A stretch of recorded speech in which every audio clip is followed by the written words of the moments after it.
Yeah, Witches of Dubious Origin is interesting because I always wanted to write fantasy, but was very intimidated about the world building. And as an author, like that's kind of critical. Like your readers have to buy into the world you've created. And even if it's a contemporary uh, rom-com or a mystery, a Cupcake Bakery mystery series, you have to craft a world that they want to step into that's believable. And fantasy, that's hard to get a handle on. It's kind of like, wrestling snakes. At least for me, it was. So for the longest time, I wanted to write fantasy, but I just didn't, because then you get into is it high fantasy? Is it half real, half not? Is it, it's exhausting. And I just thought, wow, I'm never going to have that world come to me, because I think as an author, stuff, like kind of like all the ideas we've been talking about, they have to just come organically and then you can run with them. And I just thought, oh, that's never going to happen for me. With fantasy, it's just too much. And then I got a wild hair to write some novellas a few years ago. And it was just three rom-com novellas. And even now, I'm just like, what were you thinking? I don't know. I don't know. When you write, you write. So I wrote these novellas and I made up a museum of literature and I stuck it in New York City and had a great time writing one that's a nod to Jane Austen, one that's I was deep in, you can always tell what I'm reading when I'm writing, sort of. I was very into Madeline Miller's Circe and Song of Achilles. So in the second novella in this Museum of Literature, I have them go to Greece and find like an old artifact and it's a rom-com and it has nothing to do with her, but I was just super into Greek and Greece and mythology and gods. So that was number two. And then number three was uh, it's called It Happened One Christmas Eve, and it was a nod to It Happened One Night, the movie, because I love that capery kind of rom-com thing. So anyway, so I wrote those three novellas and I set them in the Museum of Literature. And for some reason, while I was writing the characters in the Museum of Literature, I included this weird department called Books of Dubious Origin. And they're like in the basement of the museum, and nobody's allowed in there. And it's all the weird, bad, creepy, mythological, magical, whatever books that they've collected that could be used for nefarious purposes or they just don't understand them. And didn't really think anything of it. Just kind of put it in there to make the museum more interesting and moved on with life as you do. But it kind of just stayed like this quirky little weird department. And then all of a sudden I was like, I think I created my fantasy world without realizing I created my fantasy world. So I wrote up a proposal and I pitched it. And, I'm very fortunate. My publisher was like, all right, let's go. Let's do it. So there it is. So that's Witches of Dubious Origin. It came from novellas and this thing, and now it's its own thing. And Who would you introduce us to Zoe Zayakis? I'll let you say her name. yeah, Zoe Ziakis, either way, I made it up, so it doesn't matter. Is just a small town librarian. She has really strived to have a quiet life because she had a very chaotic childhood. I totally relate to her. She is 36, single, happy, lives in her small little village in Connecticut. Life is good. And then a black book shows up at her library addressed to her, and she goes to her mentor, who is kind of her bonus mom, the library director who raised her, and says, what do I do with this? And that woman is on the board of the Museum of Literature and knows about the books of dubious origin because she happens to be like a kitchen witch, and she says, you need some help. So she takes the book into New York City to this Museum of Literature, meets the staff of the books of dubious origin, and then discovers that it's her family's grimoire. She's the last one in the line.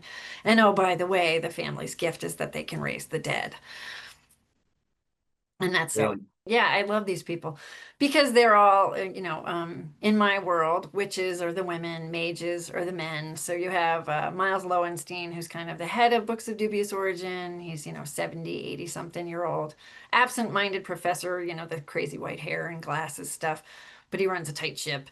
And then Olive Prendergast is probably my favorite because she's just surly. I mean, she just doesn't care, no filter, is not going to spare your feelings. I think she's kind of what we would all like to be if we weren't raised to be polite. You know? She doesn't care. And she's a very, very talented witch. She's the kind of the one who never makes a mistake. And there's something different about her. And as you read the books, you find out why she's a different kind of witch. And then Tariq Silver is Nigerian, and he's kind of like the potions guy. Like he knows how to. He learned from his grandmother how to use herbs and stuff like that to cure just about anything. So he kind of saves her a couple of times, from bad things. And then Jasper Griffin is what they call him, the containment specialist. So when everything goes wrong, he's the guy they kind of bring in to fix things. And he's British, and he's obviously going to be the love interest. And he has some unusual abilities. And this was probably, I don't think I'm giving anything away if I talk about it, but he has, and as a librarian, I started collecting books on witchcraft. And some things I use and change. Some things I just make up out of whole cloth. But with him, I had read a term called avian kinesis in one of my many witch books. And it's the ability to enter into like a bird's mind, kind of like bond with a bird and control it. So, of course, I made his bird ravens because they're super cool. So he has this ability to kind of inhabit ravens. And it was just so cool to write it. And it was like, so yeah, so I loved him immediately. I'm like, oh, that's a cool gift. How would one use that? So I think what I've come to love about fantasy is that there's not really any rules. If you can make it, not to say logical, but if you can make it reasonable, I guess, then you can have it. And I love that. I kind of love that about the whole fantasy writing. You hear from a lot of authors that they're not allowed to change lane, especially if they're successful, which is kind of ironic to me. But it's like if you're super successful, you're never allowed to change lanes. Like your publisher doesn't like that. You have to change your name. You have to, find a different publisher for your other side hustle. And I think I was fortunate that although I have been super successful, I've also kind of been annoying where I'm just like, I want to try something else. I want to try this. And I'm just really fortunate that my publisher's been okay with that. And I think this is kind of the gift of being a genre writer, like cupcake bakeries, hat shops, library, cozy mysteries in general. They're mysteries, which is obviously a big part of the publishing, whatever, but they're kind of niche too. So it's like you can be really successful there, but it's not like you can't then write rom-coms. It's like, okay, you can do that too. And then with rom-coms, and everything seems to always be changing. So it's like cozy mysteries were super hot. And then when they started to fade, a lot of it is, I think, for me, knowing when to jump. So cozy mysteries were huge, huge. Like, they're still very popular, but you have a lot more independently published authors in the cozy market, and publishers have kind of pulled back. A lot of it, I think, with the pandemic, like paper and ink got really expensive, everybody kind of recalibrated, I think.